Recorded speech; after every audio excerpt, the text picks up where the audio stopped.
Naman ang sasalubong sa mga tsoper at motorista sa unang Martes ng Abril. At dahil sa nakaambang taas presyo, aabot na sa 170 pesos ang kada litro ng diesel, depende po sa gasolinahan. At live mula sa EDSA Guadalupe, may express report si Rainiel Pawid. Rainiel, kamusta na ba ang ating mga tsoper na ito pa rin, hindi pa rin matapos-tapos yung kanilang kalbaryo dito sa mataas na presyo ng petrolyo?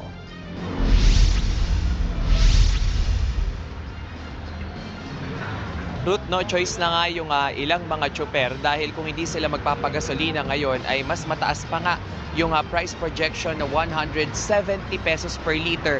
Yung sa diesel nga, simula bukas yan hanggang sa mga susunod na araw. Dahil sa ngayon ay nasa 133 pesos per liter pa lang yung presyo nga ng diesel dito sa partikular na gasolinahan na ito sa EDSA Guadalupe. Ayon sa ilang industry sources, ay posibleng ang tumaas ng nasa 11 to 12 pesos per liter yung presyo ng diesel at habang 3 pesos to 5 pesos naman kada litro yung idadagdag sa gasolina. At kung mag-rolyo nga yan, yung price projection na yan ay aabot na sa 170 pesos per liter yung presyo nga ng diesel simula bukas hanggang sa mga susunod na araw. Yung ilan naman sa mga nakausap nating tsoper kanina ay nag-iisip-isip na rin na humanap na nga ng ibang pagkakakitaan. Yung ilan ay hahanap ng ibang pagkakakitaan ngayong summer at magtitinda na lamang daw ng pagkain nga doon sa kanilang mga bahay. At yung ilan naman sa ating nakausap din ay uuwi na lamang sa probinsya.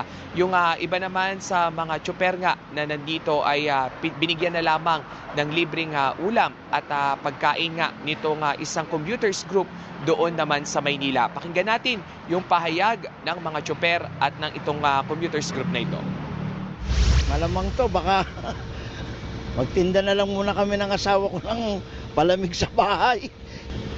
Hindi ko na nga po alam kung paano pong hanap buhay ang gagawin ko dahil ito na po ang kinagisnan kong hanap buhay. So yung mga maliliitang donasyon, 10 piso, 50 piso, hanggang sa mga malalaki, may nagdo-donate sa amin, 1,000.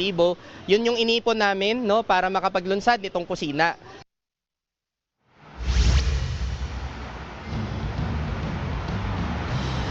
Ruth, nakausap naman natin kanina yung grupong Piston nga, no, at kanilang sinabi na dahil nga sa taas presyo na naman ng produktong petrolyo sa mga susunod na araw ay asahan din daw yung pagbuo nga nila ng mga pagwewelga pa at mga tigil pasada nationwide. Bukas naman, sa kasabay nga nitong pagtaas ng presyo ng petrolyo ay magsasagawa sila ng noise barrage sa iba't ibang terminal ng jeep dito sa Metro Manila. Ruth.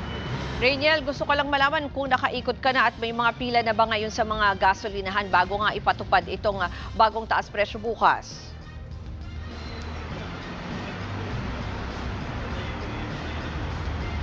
Route from Manila hanggang nga dito sa may Makati ay kanina napansin na natin yung ilan doon sa mga miyembro nga nitong transport sector, no, lalong-lalo na yung mga taxi, TNVS at ilang mga tsoper ay sinusulit na nga yung pagpapagasolina sa ngayon dahil kung bukas daw ay aabot na nga ng 170 kada litro yung sa diesel ay baka daw yung ilan nga o marami sa kanila ay hindi na lang bumiyahe dahil wala rin namang kikitain dito nga sa kalsada. Ruth. Yan po ang express report ni Rainiel Pawid live mula sa EDSA Guadalupe.